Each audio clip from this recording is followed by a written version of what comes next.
And just let me know if it's too Turn it loud, down. Yeah, too loud, too quiet. How's that? that's good. All right. Yeah. Ooh. Hello, testing. That's your mic. So obviously this is like, it's a Christian podcast, but so the only rule is no swearing. Oh my god. And then, Just kidding.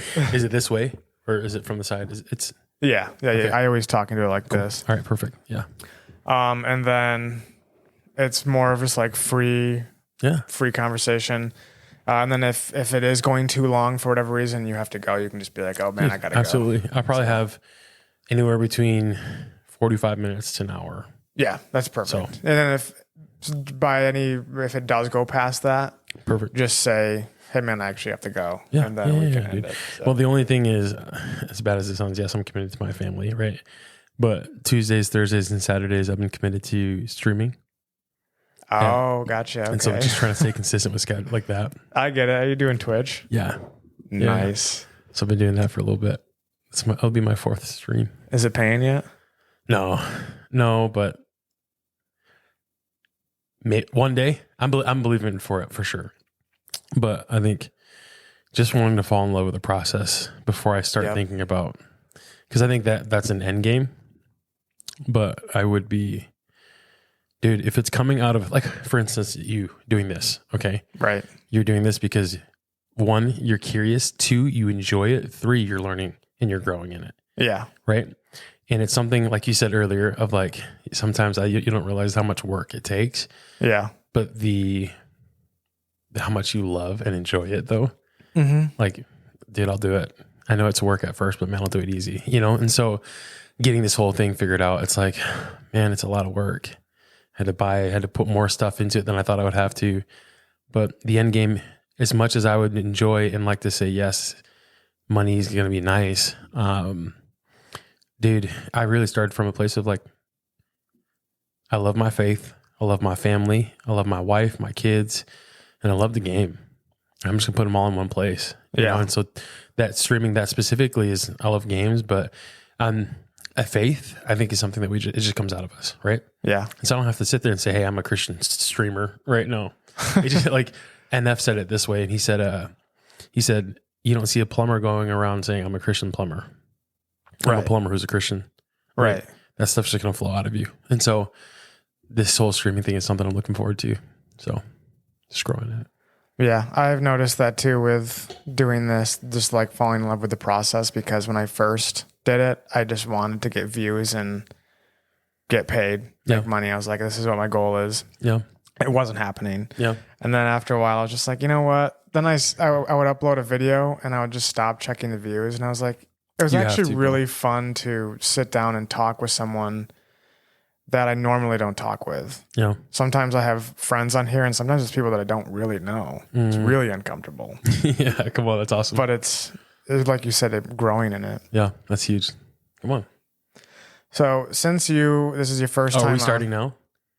Or is it already live or? Yeah, it's already live. Oh, perfect. Awesome. It's been going, but I'm going to leave most of that in. I'll probably cut like the very beginning when we were just figuring stuff out. But so it's your first time on here. Come on. Let people know who you are and what you do. We got a little bit about the Twitch, but there's more to Ricky. So what is that? So, hey, my name is Ricky. I am a husband, a father. I work as a pastor at Res Life Church there in Granville. Right. I think it's Granville, Wyoming, whatever area it is. But I've been doing that since 2018. I've been an official pastor, I guess you could say, since I think, like 2021, maybe. Yeah. So it's going on 3 years. Wow. But yeah, that's my vocation. Yeah. But more than anything, I think a conversation that I have with people quite often is, the topic of ministry and working in ministry. And the reality is that you are in ministry no matter what. There comes to a point where man recognizes that and they will give you financial stability, right? And what awkward way of saying job, right? But that's something that I had the opportunity to do. I was working actually at a dealership at a body shop, and my wife and I were we just got married in 2017. It was March, and towards the end of 2017, we were pushing about 9 months or maybe 10. So the conversation was about November. Yeah. So it could have been like 7 actually. Math. I'm supposed to be good at it, but anyways, I said I'm supposed to be good at it. It's hinting that I'm Asian. Anyways, sorry. Yes, for the audio listeners. Yeah, just so. But yeah, right. Sorry if that was me. But towards the end of November, she said, "Babe, I really want to start a family." And I'm like, I never want to be the guy that denied my wife anything, right? I mean, obviously, if there's something like super outlandish, right, babe, within reason, right? Yep. But that was one thing I never wanted to say. No, I'm not ready, And even though that was 100% true, I said, all right, let's start praying for either promotion where I'm currently at or provision for something completely different. And really just started trusting in the Lord. We prayed for about a month and a half or so. So yeah, it had to be October actually. First week-ish of December. At this point, I was a part of the ensemble team at church there during worship, and one of the pastors came up to me and said, "Hey, I've been thinking about you praying and whatnot, and you kept coming up. Let's have a meeting. Let's have lunch." And I'm like, "Okay, sure." And this again, I was still working at that job, and he came up and said, "Hey," he said, "There's a position that opened up at church here, and I think you'd be great at it. It's the director of first impressions, so guest service ministry and whatnot." He said, "Think about it. You've been coming up on my mind," and it's funny because as he said that, I'm like thinking to myself, we've been praying for like the last month and a half for something completely different or promotion again, where I was at. And that unfolded. I remember talking to my wife that day coming home from church, and I told her, "Babe, you would not guess what happened today." And so I told her about it. I'm like, and she's excited about it too. And for people to know, at Borgman Forge was where I was working at. I loved it, man. I was the body shop estimator there. I didn't do anything with cars, so don't mistake that. I mean, the biggest thing I did was you brought your car in, it was broken, or whatever needed to be fixed. I'd get you a quote, and you'd give it to your insurance. And so, that was my big thing. But man, relationally, I love people. I love to connect with people, and the job was all right, but more than the job was the people there. And I just, at that point, I felt like I was getting a good rhythm of connecting with people, the salesman, the owner, just all of it. I really enjoyed that place. And so it made it hard to really want to leave that. And then literally that Monday after I had that conversation, with, Pastor Tom Smith, literally my manager goes, "Hey, man, I know you've been grinding and I know that you've been working hard. I just want to let you know, I think that if you continue to do this, I think you'll be really, really good at it, and I think that you'll be very successful in this area. I've been talking to the owner about getting you promotion and whatnot, and just waiting to see what comes of that. But I just want you to know that I've been seeing and witnessing just how awesome you've been doing." And I'm like, "Yeah, dude. Maybe this happened a couple weeks earlier." Yeah. But dude, I feel like that always happens in life. Yeah, it does. There's never like a clear, okay, this is the only one, because as soon as that happens, there's another one that opens up a door, right? Then it looks good. But I really, again, knowing that I enjoy the people I worked with, and then knowing that there's this opportunity for me to be a part of this, it was just like, and I knew. Do you think that you would have been in the wrong if you would have taken the promotion from the other job? I think the kingdom of God is green until it's red, right? And I think if that wasn't supposed to happen, then God would have told me one way or another. Yeah. But I also think that we as believers don't realize how much favor we truly have. Yeah, because I think sometimes it's like, I don't know which one to choose. Like, which one does God want me to choose? And it's like, sometimes we get options. Yeah.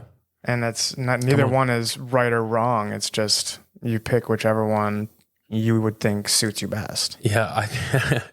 I think we are really limiting, or we don't give God enough credit when we think if I pick this, the Lord's going to be like, "Oh, no, no, it was right there. Clearly, I had him talk to you first. Why didn't you? What? Like, why are you thinking so hard? Like, I don't think God's like that at all whatsoever. I think, man, God's going to bless you. I truly believe that he's going to be with you, right? Wherever you go. Yeah.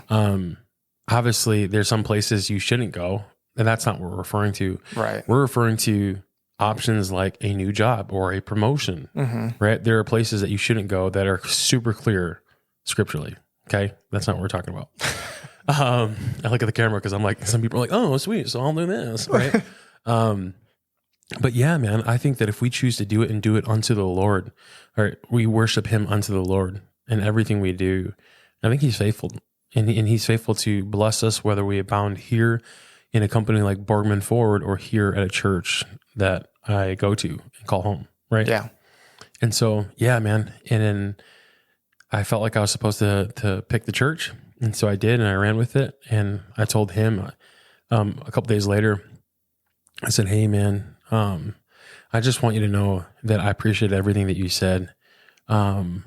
Something came up at my church where, one of the pastors, presented something to me, and I've been thinking about it, and I didn't right. I didn't do it until I had the job. Right. Like, don't do, hey, there's a small opportunity that I might go and let people know. Right. No. I waited until I knew for sure, and I did. And January 2nd of 2018 was when I started my job at Res. And it was like 2 days later that my wife told me she was pregnant. And so it was just really cool timing that God did what he did, So, yeah.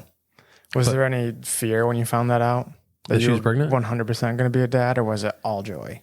I think it was probably like 85, if not 90% joy. Yeah. And 10% fear. Yeah. Because of my past, my dad, he left me and my two other siblings. I was about 6 years old. And so my brother had to have been 9, and then my sister was about 3. And he was out of the picture and at an early age in our lives, just because of my mom and his messy divorce and altercations and whatnot. And so growing up the way that I did, lack of a father, I felt super inadequate to be a dad. I'm like, how am I supposed to be a dad when I didn't get fathered myself? Right. Because I feel like it's a huge part of the man's responsibility to instill fathering into their children, Yep. And so I didn't have that growing up, and I just felt like super out of place, ill-equipped, not the guy. And man, God just provided people in my life to really fill that void. Yeah.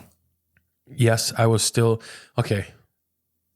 Truthfully, it was up until the point where I was sitting in the hospital with my son in my arms that I felt, I got it. That it wasn't until then that I felt the inadequacy leave, because dude, it was just one of the coolest stories ever. Not that I've heard God audibly, right? But there was a moment where I'm sitting in the hospital and my son, sorry, there's like something in my eye. Excuse me. But I'm sitting in the hospital holding my son, and all of a sudden the scripture comes to mind in Matthew where Jesus gets baptized in Matthew 3. And it says, the Holy Spirit descends like a dove, and the heavens open up, and you hear God's voice, right? You hear a booming voice saying, this is my son whom I'm well pleased. And in that moment, God was like, people interpret that quite often as this, like, what's his name, who played Darth Vader? James Earl Jones. Him. They kind of hear that in this like deep, right? Or Mufasa voice. The same guy. Right? Yeah, exactly. They interpret as that. But I just, in that moment, I heard this like still voice of like, man, he said, Rick, when I looked at Jesus coming out of the water, I said, this is my boy. And I'm so pleased with him. I'm so happy that my boy's there, and he's doing exactly what I've called him to do. And it made me realize that not that the boom voice or the epic noise was there, but the meaning behind it is what he told me. And he said, the way that you feel about your son before you is exactly the way that I felt about Jesus. And it's exactly how I feel about you. And that for me was just like a confidence changer, dude. I looked at my son and I was like, man, you don't have to do a single darn thing to make daddy love you so much, anymore. Mm-hmm. And so, yeah, man, I like in that feeling of inadequateness, see, whatever you want to call it. I'd be lying if I said it went away, but it just, in that moment, I was like, you know what? I can't do this. Mm-hmm. I'm not as disqualified as I thought I was. Right. So. And then, so obviously there's that joy that happens when he's first born. Yeah. While raising him and your other children too. Yep. Has there ever been any question of like, am I doing anything wrong? Or dude, all the time, dude, all the time. It's funny. Part of me was like, I feel like this is going to come up, as we were talking about this. Man, I would be lying if I told you that I 100% got it right all the time. Yeah. And, man, there's so many moments in my life where in the most recent years, right? The past 5-6 years of parenting that I'm like, God, like, I know I'm supposed to be a parent. Like, the question now isn't, am I good? Am I going to be a good father? Right. I think the question is like, God, how can I not mess up today? Right. Yep. Or how can I love on them better today? Because, man, kids have dude, there's just so many opportunities for them to drive you nuts, good ways and bad, man. Ample opportunities for my sons to hit the right buttons, especially in the season of their life as they're getting older, exploring their options, looking where the boundary line is, and then potentially putting one foot over the boundary line and making sure that we see them looking at them, like see us looking at them. That's around like what, 6 or 7? So my oldest is going to be 6 this year in September. My second born just turned 4 in March, but he's like the same size as his 6-year-old brother. Yeah. Dude's massive. And then Ruben is my third. He is going to be 3 in October. And Scout, my daughter, she just turned 1 in May. So quite a bunch there. But dude, they just feed off of each other, especially my boys. My boys right now, they're in the stage where they feel like they just have to constantly jump off like ledges and just have to wrestle. And yep. My third, Ruben, he just started discovering what it's like to scream like a girl. That's always fun. Dude. He's the one that's, you said 4? He's going to be 3. Okay, so he's the youngest boy. Yep, and Zane's my second born. So I have Jedediah, Zane, and Ruben, and then Scout. Love them, great kiddos, but man, they let me say it this way: they're being exactly their age, right? Right. Something that Caleb Crocker and I talk about quite often is learning in this season of my life and this season, really just all the time, is responding with chaos while chaos is already being ensued. If you think about it, like oftentimes when we're parenting our children, right, you respond and you talk to them in a manner that literally meets them where they are. And we can't do that as people, right? Whether you're a teacher, whether you're a parent, whether you're counseling kids, whatever it is, when we meet them at their level, it just gets more chaotic, right? And so a tendency that I lean to, and I try not to, is I can get very vocal and loud. So if my kids, if they're doing something and it gets to a point where I'm like, all right, I've told you like 5 times, that's it. Okay. And then I'll go, at the top, like there was one time, let me tell you about an experience that I had. We just moved into our new house. So we've been there about almost 3 years now.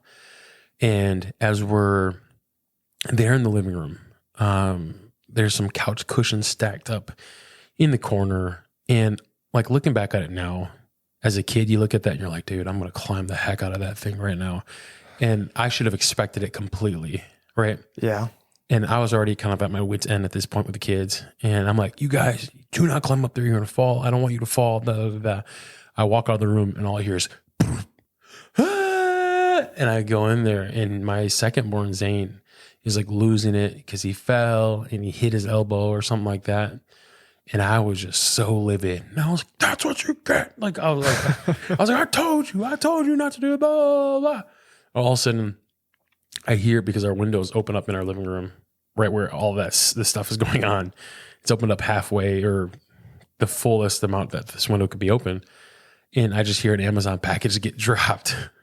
And I look out the window and there's the truck there. And as the truck's just there, I see the guy walking back to his truck and I see a neighbor walking their dog, looking into my house, wide open house, like window. We didn't have blinds or anything like that. And it's like they were looking at like, what the heck's going on in this house right now? And I felt so naked, so like exposed because I'm like, the world knows how I parent. Right. And I just felt so embarrassed, dude. I literally just dude, I just shut down. Like I didn't even move. I just sat there. I was like 15, 20 minutes because I was mad at myself for overreacting. I was mad at myself for yelling at him, but I was mad that like right there before the world, you know? Yeah. Oh, dude, that house over there, that house, don't go down there. Don't even go near that house. They're unhinged over there. It's just chaos, right? All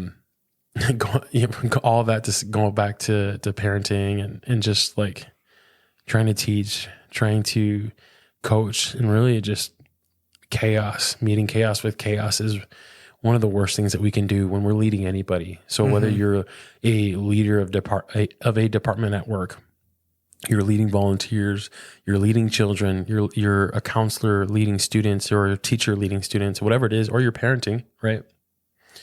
Responding chaos with chaos is never the answer. And so I found myself and have been more intentional about not getting there with them right away. My intentions, or at least what I've been trying to do more often, is when I feel the pressure to get loud and revert to the spanking spoon or whatever it is, I have to take a breath and go, okay, this dude is overreacting right now. And I can choose either to meet him there or I can be, and this is not easy. And I'm not saying that we get this 100% dialed in all the time. Okay. Right. I can sit there and embrace him, right? And hug him, which is the last thing. When my kid's going nuts and he's screaming like a freaking banshee, the last thing I want to do is hug him. And I remember there was one time where we were in the room and it was like bedtime, and my youngest, Ruben, my youngest boy, he just screams at the top of his lungs, bloody murder. And I get so mad and I grab him and I was about to let him have it. And the Lord said, stop. He needs you to hug him. Dude, in that moment, I picked him up and I hugged him so hard, bro. And I just started weeping uncontrollably. And he starts hugging onto me tight. His arms are wrapped around my neck. Yeah. Because what he didn't need in that moment, which I wanted to give him, was a yelling. Mm-hmm. But he needed in that moment was his father to love him, even in the midst of chaos. If I would have responded with yelling, dude, it would have just gotten worse. Yeah. But my job as a father, it's not perfect, but it's to love him through that, love him in those moments. And I'm not saying that there isn't a time, dude, I don't know, there isn't a time to yell, right? But man, dude, most of the time when that stuff's going on, they don't need that. What they really need is for you to embrace them. And that's usually the last thing you want to do in that moment, you know? Yeah. So, yeah. With that, because I agree, I think that being calm is the best way, even when you have to discipline. But how do you go about being calm and bringing out that discipline on kids? Yeah, man, it's a proactive thing. It's you doing that is not, I'm going to decide to do that in the moment, because that never happens in the moment. Yep. You really have to come up with that strategy ahead of time, right? Okay, I know that if I do this, and it's been something that I've been chewing on, meditating on, I don't need to go and meet him there. Okay. If it's been something that I've constantly told myself, don't meet him there, don't meet him there, don't meet him there. It happens. What am I going to do? Hopefully by now, I'm not going to meet him there. Mm-hmm. Right. And so you have to be proactive in deciding ahead of time when stuff like this hits the fan. Right. Yep. What I need to do is respond with what I've prepared. I'm not going to freak out. I'm not going to yell. There are times where you have to, like, there's moments where, like, if it's a safety thing, if it's something that's going to cause them harm, I have to do what I can in that moment. If I'm far away and my son's running towards the road, I'll be yelling across that field, right? Or wherever it is that I am. But if there's a time where I'm sitting there face to face with him and he's doing something that I'm not okay with, there's a moment, an opportunity there that I can meet him at his level physically, lower myself and meet him face to face, eye to eye, level to level, and say, dude, this isn't the way to do this. Yeah. And in their mind, they're like, Dad's not domineering me. What Dad's trying to do is actually understand me. Yeah. And I'm not perfect at it, but I would say the answer to what you just asked about how do you prepare or what do you do, it's just being intentional about planning that ahead of time. And that's just relationally with anybody. Right. And not everybody's a parent. Right. So I want to take this to the next step of just like, if there's a conversation that you're going to have, or you are dealing with someone or a coworker, or whoever it is, a friend, right? Don't walk into that conversation guns blazing. Right. Mm-hmm. So I started blasting, right? Like, is that Danny DeVito? Yeah. That's not what you need to do. So. What you need to do is, right, like come up with a game plan. Okay. There's a book that I've read recently, or I say recently, is probably 3, 4, maybe 5 months ago. But it's, it was something crucial conversations. But it was teaching you to have those hard conversations. People do not want to have hard conversations. As much as we can, we try to shy away from them. When in all reality, we need to have those conversations. Even if they're awkward and uncomfortable. But man, there's times where I've just tried to lean into them as much as I can. If I know that there's a potential awkward conversation that I need to have, I'm going to have it. And am I perfect at them? Absolutely not. There's definitely been times where I've positioned myself in them and it just didn't go the way that I planned. But if we never face them, we'll never grow. Right. Right. And the more you have, the more you develop opportunities to grow from that. Like we're talking about the podcast, right? As you do more, you get more comfortable, right? You get to know, okay, they're talking about this. So that triggers a question in me to be able to keep going with the conversation, right? Yeah. But you can only learn that and develop that as you continue to do more and more and more, right? It's not like you're like, oh, boom. And some people are like that and some people aren't. I'm definitely not. So. And so as you're growing in this and you're doing it more, you're able to start, okay, this is the question that I want to ask him. This is the next thing. So it keeps the conversation going. You only learn that as you're thrown into the mix, And so, yeah, man, I'm a huge advocate for crucial conversations and the things that we need to talk about. But anyways, yeah, going back to the answering your question of how do you prepare, it's just, man, if something means a lot to you, for instance, like parenting, relationships, whatever it is, be intentional with having that planned out beforehand, not waiting till, again, the rubber hits the road, but you're planning already ahead of time before you get to the track, what course I'm going to take, So, and don't let it build up. Yeah. Don't let frustration and anger build up. Yeah. Okay. That's good. Mm-hmm. So are you going to stop at 4 kids or are you planning on having more? Oh, dude, I'm tapped out. Gotcha. Literally. Yeah, I gotcha. I'm sorry. I just get it. No, I'm sorry. That's a very cut and dry answer. Man, we felt at peace with 4. That was actually that was the desire. And we're like, by any means, I'm not like, all right, Lord, that's it. You don't get to decide. I mean, I kind of made that action step, but the Lord's I've heard stories about dudes getting the snip done and they still managed to have kids. I've heard both sides of the story where one dude did it, his wife did it too. They still had kids, right? That's crazy. Dude, when you're supposed to have another kid, you're supposed to have another kid, right? And the Lord's going to make a way. But all that to say, man, we had 3 boys and then 1 little girl came. And it's funny. I had my boy and I was praying for a girl all those times. And the Lord really had to deal with me on that second one. He had dude. So I had a boy and that I wanted a boy first. I always wanted a girl first. But I don't know, man. It was like a week or two before we found out the gender reveal. We did all that. I just felt like the switch flipped, and I wanted a boy first. I wanted a boy. I wanted my boy first, right? Yeah.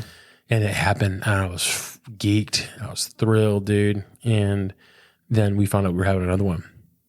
I was like, Lord, let this be a girl.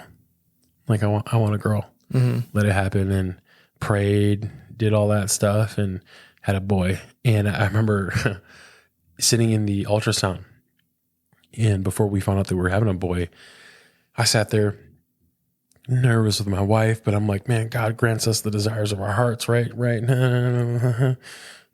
I mean, not nope. Sorry, that's wrong. But he does things his way. And quite often we think the God that agrees with us is the God, but quite often it's just our other conscience of fleshly desires. Anyways, I was sitting in the room, and the lady's like, are you guys ready to find out? I'm like, I mean, I already know it's going to be a girl, but yeah, let's do this. You know, she goes, you guys are having a boy. And I was just like, dude, there's no way you found that out that fast. I was like, are you sure we're having another boy? She's like, yeah, you can't miss that.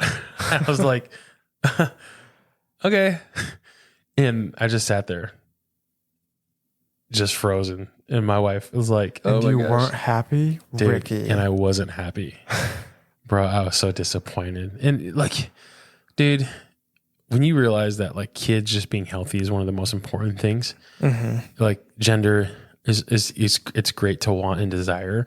But when you find out that your kids are healthy and they're doing great, man, that right there is a blessing in itself. But Ricky with one kid and one kid on the way wasn't there, you know? Yep. And I was so disappointed. And so the lady left the room. She's like, I'll give you guys a minute. And I just sat there. And my wife was like, babe, are you okay? She's like, babe, are you going to be okay? And I was just like, so mad, but hurt. And we were driving home, and I had to be at Access that night. That was when I only had my firstborn there. And so I was still going to Access, our college ministry at Res there. Were you still singing? Yeah. Okay. Yep. And we were driving back, and she's like, she just didn't know what to say. And I dropped them off, and I started going to Access, and I literally just started like, I was like, God, why would you like, what? Like, I was just mad. Right. Mm-hmm. And, I felt this impression of the Lord saying, aren't you glad? I'm like, all right, say what you're going to say, dude. Don't play with me. He said, aren't you just glad that your son's healthy? And he brought me to this moment of this story of some family members that I have who had their daughter pass away literally 10 days before her due date. And dude, God like just humbled me. Mm-hmm. Dude, he was like, here you are. Your son's healthy and you're upset because you're having a boy, when there are people out there walking in hurt, wounds, and pains because of like, and it was like, God wasn't like, don't hear me wrong. He wasn't shaming me, right? He wasn't like condemning me. He was like, dude, your son's healthy. Rejoice, be glad in that. Right. Yeah. And it just made me feel so bad. Like it made me just, it made me feel silly for wasting time being ungrateful. Yeah. And I just started weeping, and I said, thank you, Jesus. Like, thank you, Lord. And it's not like someone else's like wounds or pains should make me happy. But what made me realize is that, man, so often in life, we take things for granted, right? So often in life, because of these silly things that happen, we go, oh no. And we throw everything out, right? Yeah. And it's just like, no, man, like that's not the attitude to have. And so it just helped me be grateful and thankful. And so third comes around, and I remember sitting in the hospital room or in the ultrasound there, and the same girl walks in from a year ago. And she looks at me and she goes, hey, how are you guys doing? And I'm like, hey, it's good to see you again. She's like, I was like, yeah, you guys, you did our last ultrasound. She's like, I don't think I did, but okay, like kind of thing. Yeah. I was like, no, lady, I'd remember you. Okay. You're part of this testimony. Right. And, so she does her thing, and I like my wife and I going into it, and I kind of told her, I was like, babe, no matter what. If the baby's healthy, I'm going to be happy with that. Praying and believing for a girl still, right? Yep. And she does the same thing she did last time, bro. Like, beep, beep. You're having another boy. And I was just like, all right, sweet. My wife looked at me. She was kind of like waiting. And I was like, I'm good. Like, this is awesome. But I knew I had made this, like, there was a name that I fell in love with. And I wanted it to be our second born. But my wife wanted to really name him Zane. And she just felt like Zane's the name that we have to, like, that's it. So I had a girl name already planned out. I had a boy name that I think, or that I wanted to. And we found out that we were having another boy, and I knew that it was going to be Reuben.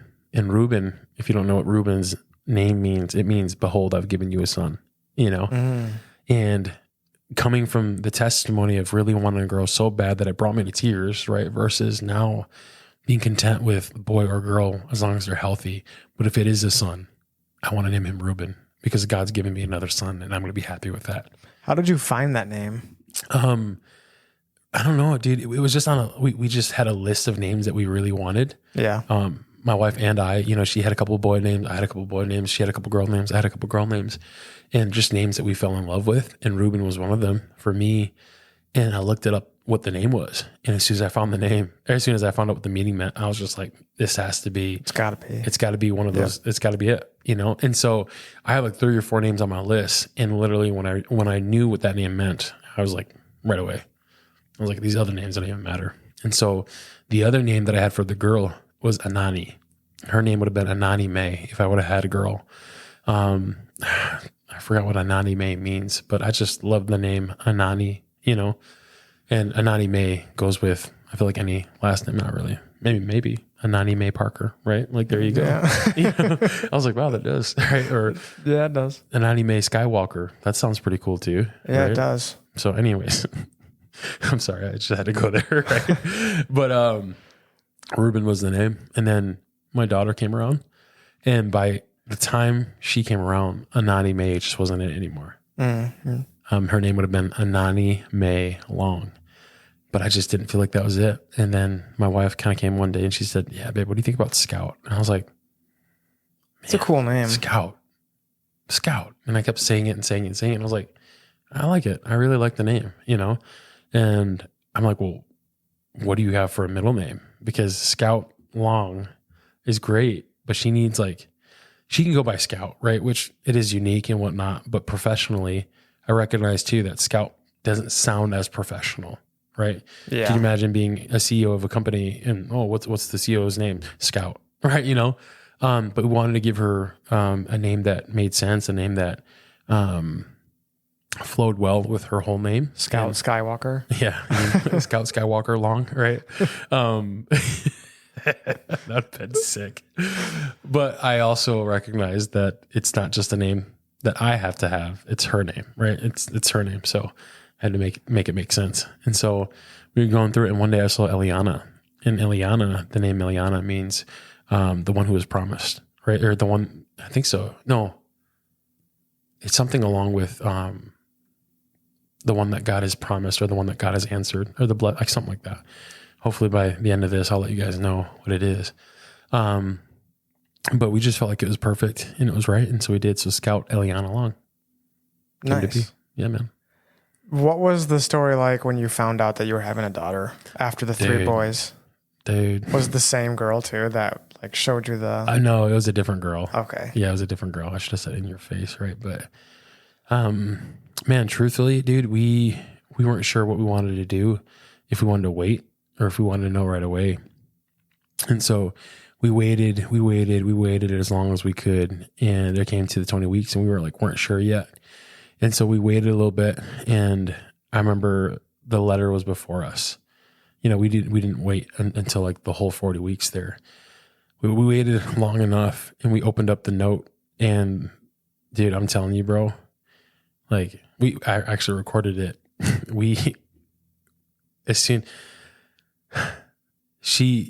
sitting there in the front seat driver there. My wife's sitting in the passenger. She has the phone off to the side there.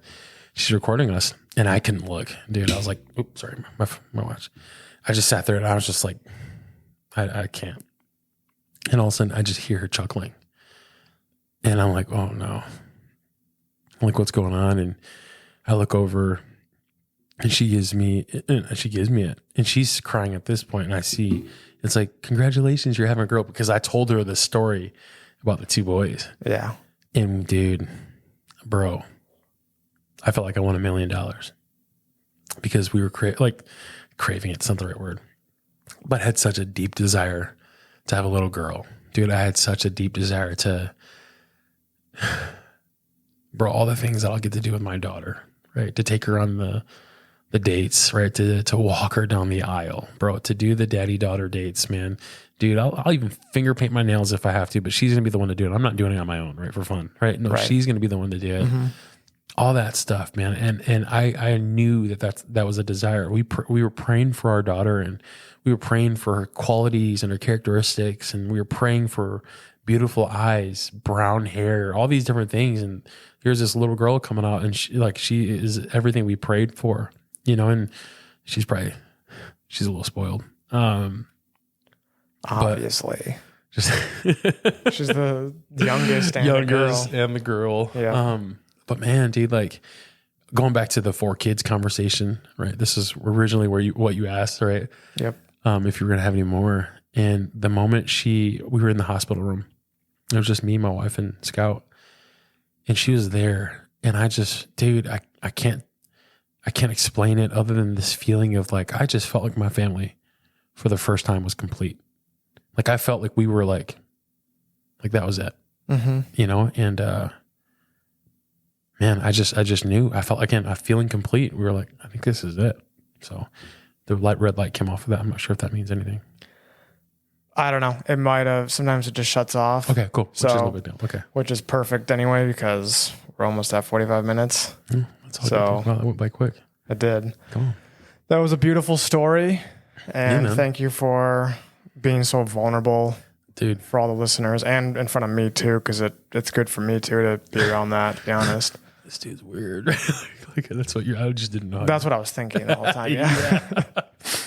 Come on. But thank you for coming on. Yeah, dude. Okay, so you know, you're obviously this whole time you're asking questions about me.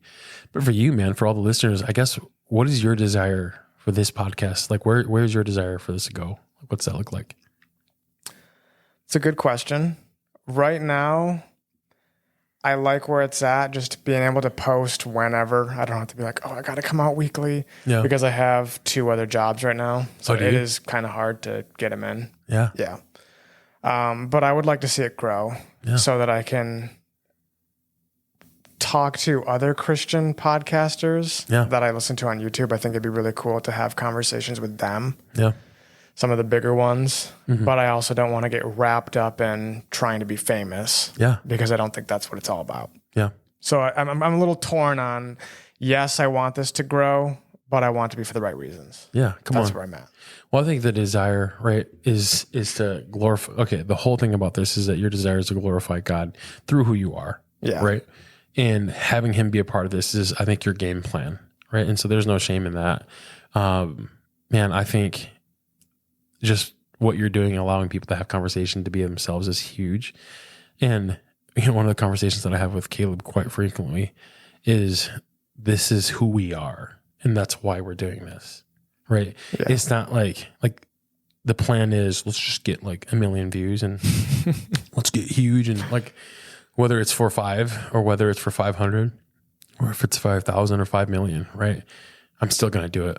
Yeah. And I think that's your heart, man, is that you're wanting people to know, man, this is out of the overflow of who you are.